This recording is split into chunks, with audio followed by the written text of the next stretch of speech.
হবিগঞ্জে বন্যার পানি কমতে শুরু করেছে, এতে বাড়ছে ক্ষয়ক্ষতির পরিমাণ। খোয়াই নদীর বাঁধ ভেঙে সাম্প্রতিক বন্যায় হবিগঞ্জ সদর উপজেলার লস্করপুর ইউনিয়নের প্রায় 17টি গ্রামের কৃষক সম্পূর্ণ ক্ষতির সম্মুখীন হয়েছেন। কৃষকদের দাবি, এতে আউশ ধানের ক্ষেত, শাকসবজি, মাছের ঘের, হাঁস মুরগির খামারে ক্ষতির পরিমাণ শত কোটি টাকা ছাড়িয়েছে।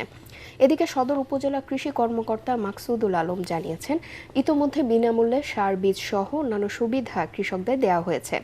ক্ষতিগ্রস্ত কৃষকদের তালিকা তৈরি করা হচ্ছে, পর্যায়ক্রমে সবাইকে সহায়তা দেওয়া হবে।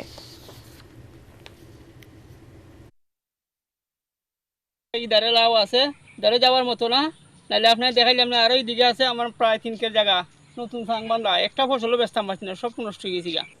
এটার ফলে 10 নং লস্করপুর ইউনিয়ন সহ প্রায় 17টি এলাকা প্লাবিত হয়েছে। পানি নামতে শুরু করেছে, আমরা ক্ষয়ক্ষতি নিরূপণ করতেছি এবং কৃষক ভাই যারা আর্থিকভাবে ক্ষতিগ্রস্ত হয়েছে ফসল আবাদ করে তাদের তালিকা প্রণয়ন করতেছি এবং আশা করি 2-3 দিনের মধ্যে আমরা কাজটা সম্পন্ন করতে পারবো।